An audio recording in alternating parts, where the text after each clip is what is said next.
നമ്മൾ ഉന്നയിക്കുന്നില്ല. പ്രകടന പത്രികയിൽ പറഞ്ഞ കാര്യങ്ങൾ ഓരോന്നായി നടപ്പിലാക്കിയതിനെ കുറിച്ച് ഇന്ന് മുഖ്യമന്ത്രിയുടെ വാർത്താ സമ്മേളനമുണ്ട്. ഈ മുഖ്യമന്ത്രിയുടെ വാർത്താ സമ്മേളനം നിങ്ങൾ മാറ്റിവെക്കും. കോൺഗ്രസുകാരും മുസ്ലിം ലീഗുകാരും ബി ജെ പിക്കാരും പറഞ്ഞുകൊണ്ടിരിക്കുന്നുണ്ടല്ലോ കേരളം ആകെ തകർന്നു പോയി, കേരളം ഒന്നും ഇല്ലാതായി പോയി എന്ന്.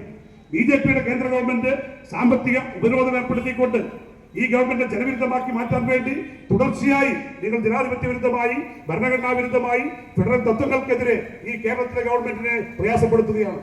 അങ്ങനെ നിങ്ങൾ പ്രയാസപ്പെടുത്തുമ്പോഴും അതിനെ അതിജീവിച്ചുകൊണ്ട് കേരളം ഒന്നാം സ്ഥാനത്ത് തുടരുന്നു. ഇത് ഞങ്ങൾ തെരഞ്ഞെടുപ്പ് യോഗത്തിൽ അവകാശപ്പെടുന്നതാണോ? ഇടതുപക്ഷ നേതാക്കന്മാർ ഇല്ലാത്ത കാര്യങ്ങൾ അച്ചടിച്ച് പ്രസിദ്ധീകരിക്കുന്നതാണോ? നീതി ആയോഗ് എന്ന് പറയുന്ന ഒരു സംവിധാനമുണ്ട് നമ്മുടെ രാജ്യത്ത്. 2018 ബി ജെ പി ഗവൺമെന്റ് 14 അധികാരത്തിൽ വന്നതിന് ശേഷം അതിനുണ്ടാക്കിയതാണ് പ്ലാൻ കമ്മീഷൻ പിരിച്ചുവിട്ട് നീതി ആയോഗ്. ആ നീതി ആയോഗ് ഇന്ത്യൻ സംസ്ഥാനങ്ങളുടെ ഇതുപോലെയുള്ള ഭരണ നടപടികൾ, വകുപ്പുകളുടെ പ്രവർത്തനങ്ങൾ അത് പരിശോധിക്കുന്നതിന് വേണ്ടിയും താരതമ്യം ചെയ്യുന്നതിന് വേണ്ടി ഉണ്ടാക്കിയിട്ടുള്ള പ്രധാനപ്പെട്ട ലക്ഷ്യങ്ങളിൽ ഒന്ന് അതാണ്. ആ നീതി ആയോഗിന്റെ പരിശോധനയിൽ 11 കാര്യങ്ങളിൽ ഒന്നാം സ്ഥാനത്ത് നിൽക്കുന്ന സംസ്ഥാനം കേരളമാണ്. ആഭ്യന്തര രംഗത്ത്, ആരോഗ്യരംഗത്ത്, വിദ്യാഭ്യാസ മേഖലയിൽ, കാർഷിക മേഖലയിൽ, വ്യാവസായിക മേഖലയിൽ എല്ലാം കേന്ദ്ര ഗവൺമെന്റ് നടത്തുന്ന പരിശോധനയിൽ ഒന്നാം സ്ഥാനത്ത് നിൽക്കുന്ന കേരളത്തെ കുറിച്ചാണ് വികസനമില്ല എന്ന് നിങ്ങൾ പറഞ്ഞുകൊണ്ടിരിക്കുന്നത്. നിങ്ങളെ ദേശീയപാത പണം കൊടുക്കണം. ഇന്ത്യ രാജ്യരാതെ ദേശീയപാത ഒരു സംസ്ഥാനത്തുടനീളം പോകുന്ന ദേശീയപാത ഇന്ത്യയിൽ ഒരു സംസ്ഥാനവും പണം കൊടുത്തിട്ടില്ല. മലയാള മനോരമ കുറെ കണക്കുകൾ കൊണ്ടുവരുന്നുണ്ട്. ഞാൻ സമയക്കുറവുകൊണ്ട് അതിന്റെ വിശദാംശങ്ങളിലേക്ക് പോകുന്നില്ല. ഇന്ത്യ രാജ്യത്തൊരു സംസ്ഥാനത്ത് പൂർണ്ണമായി കടന്നു പോകുന്ന ദേശീയപാത, അത് മറ്റൊരു ദേശീയപാതയും വീതി കൂട്ടാത്ത സംസ്ഥാനം. ആ കേരളത്തിന്റെ ചരിത്രത്തിൽ ആദ്യമായി 50 കൊല്ലം മുമ്പ് നടക്കേണ്ട വികസനം ഇപ്പൊ യാഥാർത്ഥ്യമാക്കാൻ പോകുമ്പോൾ 5800 കോടി രൂപ ഈ സംസ്ഥാന ഖജനാവിൽ നിന്ന് എടുത്തു കൊടുക്കുക. എന്തുകൊണ്ടാണ് സമരം ഇല്ലാതായത്? നീലകണ്ഠന്മാര് രാത്രി ചർച്ചക്കെന്താ വരാത്തത്? വയൽക്കിളികൾ പോയ വഴി കാണുന്നില്ലല്ലോ, അതൊക്കെ നാട്ടിലില്ലേ? ഇപ്പൊ എവിടെയും അങ്ങാടി ഞങ്ങളുടെ സമരത്തിൽ പോവുകയും അവിടെ നമ്മുടെ പാർട്ടി സാക്കൾ ഉൾപ്പെടെ ഒരുപാട് നാട്ടുകാരുടെ നേരിട്ടറിയാവുന്ന ഒരുപാട് കുടുംബങ്ങളുടെ ഭൂമി നഷ്ടപ്പെട്ടതാണ്. അന്ന് ആ ഭൂമി ദേശീയപാത ഏറ്റെടുക്കുമ്പോൾ അത് 5 സെന്റിലുള്ള ഭൂമി ആയിരുന്നെങ്കിൽ അതിൽ 2 സെന്റ് ഏറ്റെടുത്താൽ അത് കുറക്കാൻ പറ്റുമോ, 1 സെന്റ് ആക്കാൻ പറ്റുമോ എന്ന് ചോദിച്ചിരുന്ന ആളുകൾ. വീട് പൊളിക്കുമ്പോൾ വീടിന്റെ വരാന്ത പൊളിച്ചാൽ ബാക്കി ഭാഗം അതെങ്ങനെ രക്ഷപ്പെടുത്താൻ കഴിയും, വരാന്ത ഒഴിവാക്കി തരാൻ കഴിയുമോ എന്ന് ചോദിച്ചു വന്നിരുന്ന ആളുകൾ ആ ഭൂമി ഏറ്റെടുക്കാൻ തുടങ്ങിയപ്പോൾ നമ്മളോടത്തൊക്കെ വരുന്നതിന് വേണ്ടിയാണെന്ന് പറയുമ്പോൾ ആ വരാന്ത മാത്രമല്ല 2 റൂം കൂടി ഏറ്റെടുക്കാൻ കഴിയുമോ, 2 സെന്റില്ല 5 സെന്റ് ഏറ്റെടുപ്പിക്കാൻ കഴിയുമോ? വെറുതെ ഇല്ലാത്ത കഥകൾ പറയില്ല. ആർക്ക് കോൺഗ്രസിന് സംശയം ഉണ്ടെങ്കിൽ ഫോൺ നമ്പർ തരാം, നിങ്ങൾ വിളിച്ചു ചോദിക്കും. അന്ന് ഭൂമി ഏറ്റെടുക്കുന്നത് കാണാൻ കഴിയാതെ സങ്കടപ്പെട്ട് പ്രയാസപ്പെട്ട് നാട് വിട്ടുപോയിരുന്ന ആളുകൾ പിന്നീട് തിരിച്ചു വന്ന് ഒരു 100 ആളെങ്കിലും എന്നോട് വ്യക്തിപരമായി ചോദിച്ചിട്ടുണ്ട് ബാക്കി ഭൂമി വേണ്ടി ഏറ്റെടുക്കാൻ കഴിയുമോ? എന്തുകൊണ്ടാണ്? 50 കൊല്ലം പഴക്കമുള്ള ഒരു വീടിനാണെങ്കിൽ പോലും ഒരു സ്ക്വയർ ഫീറ്റിന് 4200 രൂപയാണ് നഷ്ടപരിഹാരം കൊടുക്കുന്നത്. ഈ കേരളത്തിൽ ഇന്ന് വരെ കൊടുത്തിട്ടില്ലാത്ത നഷ്ടപരിഹാര പാക്കേജ് 2013 അംഗീകരിച്ച പുതിയ സാമ്പത്തിക പാക്കേജാണ് കേരളത്തിൽ ആദ്യമായി ഈ ഗവൺമെന്റ് നൽകിയത്. ഒരു സമരവുമില്ല, ഒരു രാത്രി ചാർജുമില്ല, ഒരു വെടിവെപ്പുമില്ല. ദേശീയപാതയും മലയോരപാതയും, മലയോര ഹൈവേ, തീരദേശ ഹൈവേ, വിഴിഞ്ഞം പോർട്ട്, വല്ലാപ്പാറ കണ്ടെയ്നർ ടെർമിനൽ ഉൾപ്പെടെയുള്ള ഒട്ടേറെ കാര്യങ്ങൾ ഈ കേരളത്തിൽ കൊച്ചി വാട്ടർ മെട്രോ അടക്കം ഇടമൺ വൈദ്യുതി നിലയം അടക്കമുള്ള ഒട്ടേറെ പദ്ധതികൾ യാഥാർത്ഥ്യമാക്കി. വൻകിട വികസന പദ്ധതികളും പാവപ്പെട്ട സാധാരണക്കാരന്റെ പെൻഷൻ ഉൾപ്പെടെയുള്ള ആനുകൂല്യങ്ങളും ഒരു മുടക്കവുമില്ലാതെ കേരളത്തിൽ കൊണ്ടുവന്നു. നമ്മുടെ സർക്കാർ സ്കൂളുകളുടെ അവസ്ഥ എന്താണ്?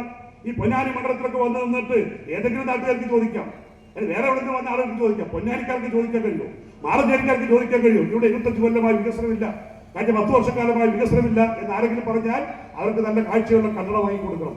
അവർക്ക് മറ്റു അസുഖങ്ങൾക്ക് ചികിത്സ മരുന്ന് വാങ്ങി കൊടുക്കണം സൗജന്യമായി. അല്ലാത്ത ഏത് മനുഷ്യന് സാധിക്കും? മാറഞ്ചേരി സ്കൂളിലോ വെളിയങ്കോട് സ്കൂളിലോ പോയി, ഉണ്ണുകടവ് പാലത്തിൽ പോയി, ഈ BM റെഗുലേറ്റർ കമ്പനിയിൽ പോയി, ഈ പൊന്നാനി മണ്ഡലത്തിന്റെ വിവിധ പ്രദേശങ്ങളിൽ പോയി നിങ്ങൾ കാണാത്ത ഏത് വികസനമാണ് ഉള്ളത്? എന്തെങ്കിലും ഒരു ആരോപണം നിങ്ങൾക്ക് കൊണ്ടുവരാൻ കഴിഞ്ഞു? പാർലമെന്റ് തെരഞ്ഞെടുപ്പിൽ സുരേഷ് ഗോപി തൃശ്ശൂരിൽ തെരഞ്ഞെടുപ്പ് ജയിച്ച കോൺഗ്രസിന്റെ സ്ഥാപനങ്ങളിൽ കൃത്യമായി പാഠപുസ്തകങ്ങൾ കിട്ടുന്ന സ്വൈര്യമായി മനുഷ്യർ ജീവിക്കാൻ കഴിയാവുന്ന കേരളത്തെ നഷ്ടപ്പെടുത്തേണ്ടതുണ്ടോ എന്ന വലിയ ചോദ്യത്തിന് ഈ തെരഞ്ഞെടുപ്പിന്റെ ഉത്തരം കണ്ടെത്തണം.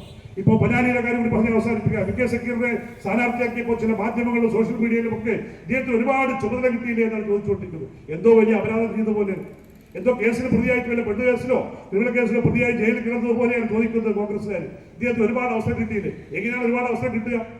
നിങ്ങൾക്ക് അവസരം കിട്ടാത്തത് എന്തുകൊണ്ടാണെന്ന് ആദ്യം ചിന്തിക്കും.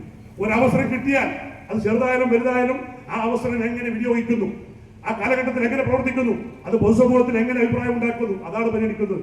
അത് നല്ല രീതിയിൽ പ്രയോജനപ്പെടുത്തിയാൽ അതിനേക്കാൾ മെച്ചപ്പെട്ട അവസരം കിട്ടും. അത് നശിപ്പിച്ചാൽ പിന്നീട് അവസരം കിട്ടുന്ന പ്രശ്നമില്ല. അതുകൊണ്ടാണ് കൂടുതൽ അവസരം കിട്ടുന്നത്.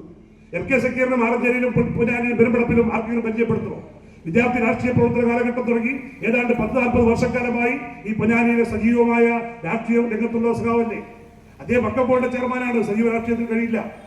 അദ്ദേഹം അതുപോലെയുള്ള PSCയുടെ ചെയർമാനാണ്, സജീവ രാഷ്ട്രീയത്തിൽ സമരം ചെയ്യാൻ കഴിയില്ല.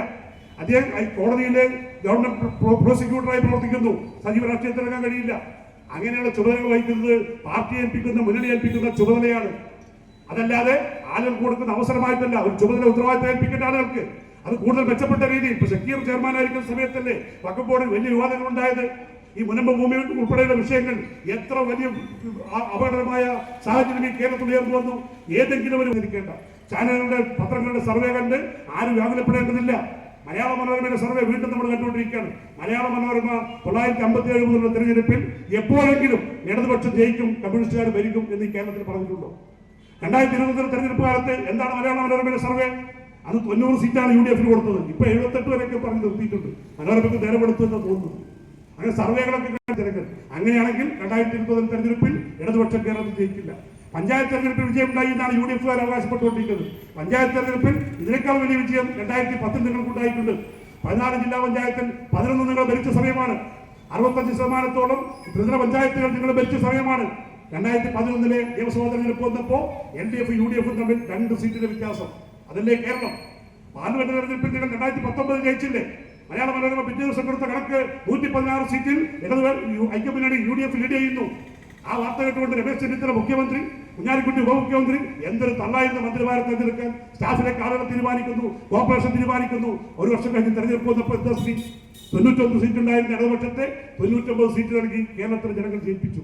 ഈ LDF UDF തമ്മിൽ പകലും രാത്രിയും പോലെയുള്ള വ്യത്യാസമുണ്ട്. ഓരോരോ സംഭവങ്ങൾ ഞാൻ സമയത്തോട് പേരെടുത്ത് വിളിക്കാൻ കഴിയാവുന്ന, ഇവിടെ കഴിഞ്ഞ കാലങ്ങളിൽ സേവ് പാലോളിയാണെങ്കിലും അതിനുശേഷം സേവ് ശ്രീരാമകൃഷ്ണനാണെങ്കിലും സേവ് നന്ദകുമാറിന്റെ ലാസ്റ്റ് ഡേറ്റിലാണെങ്കിലും ഒരു ആരോപണവും ഈ നാട്ടിലെ ജനങ്ങൾക്ക് MLA-മാരെ കുറിച്ച് പറയാനില്ല. വളരെ തിന്മയാർന്ന രാഷ്ട്രീയ വിശുദ്ധിയോടുകൂടി ജനങ്ങൾക്കിടയിൽ ജീവിച്ച് പൊതുപ്രവർത്തനം നിലയിൽ അംഗീകാരം നൽകി ഇപ്പോഴും സജീവമായി രാഷ്ട്രീയ പ്രവർത്തനം നടത്തിക്കൊണ്ടിരിക്കുന്ന ആളുകളാണ്. ആ കൂട്ടത്തിൽ MK സക്കീറിനെ കൂടി വിജയിപ്പിച്ചാൽ പൊന്നാനിയിലെ എന്റെ പ്രിയപ്പെട്ട നാട്ടുകാരോട് ഞാൻ പറയുന്നു, നിങ്ങൾക്ക് നിരാശപ്പെടേണ്ടി വരില്ല. നമ്മുടെ MLA ആരാണ് എന്നതിന്റെ പേരിൽ ജനങ്ങളുടെ മുമ്പിൽ തലതാഴ്ത്തി നിൽക്കേണ്ട ഒരു സാഹചര്യം പൊന്നാനിയിലെ പ്രമുഖരായ വോട്ടർമാർക്ക് ഉണ്ടാവുകയില്ല. അതുകൊണ്ട് നമുക്ക് നമ്മുടെ കാര്യം പറയാൻ, നമ്മുടെ സഹോദരനായി, നമ്മുടെ സുഹൃത്തായി, നമ്മുടെ വീട്ടുകാരനായി പ്രിയപ്പെട്ട MK സക്കീറിനെ അരിവാച്ചുറ്റിയ നക്ഷത്ര മലയാളത്തിൽ വോട്ട് രേഖപ്പെടുത്തി ഈ മാസം 4-ാം തീയതി കഴിഞ്ഞ് കേരളത്തിൽ ഇടതുപക്ഷ ജനാധിപത്യ മുന്നണിയുടെ ഗവൺമെന്റ് വീണ്ടും അധികാരം ഏറ്റെടുക്കുമ്പോൾ ആ ഗവൺമെന്റിന്റെ ഭാഗത്ത് നിന്ന് സംസാരിക്കാനും ആ ഗവൺമെന്റ് കൊണ്ടുവരുന്ന വികസന പ്രവർത്തനങ്ങൾ നമ്മുടെ നാട്ടിൽ ഇനിയും തുടർച്ചയായി മുന്നോട്ട് കൊണ്ടുപോകാനും ഒരു അവസരം നൽകണമെന്ന് മാത്രം വിനീതമായി അഭ്യർത്ഥിച്ചുകൊണ്ട് ഇവിടെ കൂടിയ നിങ്ങൾ ഓരോരുത്തരെയും ഹൃദയപൂർവ്വം ഇടതുപക്ഷ ജനാധിപത്യ മുന്നണിക്ക് വേണ്ടി അഭിവാദ്യം ചെയ്തുകൊണ്ട് ഈ പൊതുയോഗം ഔപചാരികമായി ഉദ്ഘാടനം ചെയ്ത് അറിയിച്ചുകൊണ്ട് ഞാൻ അവസാനിപ്പിക്കുന്നു.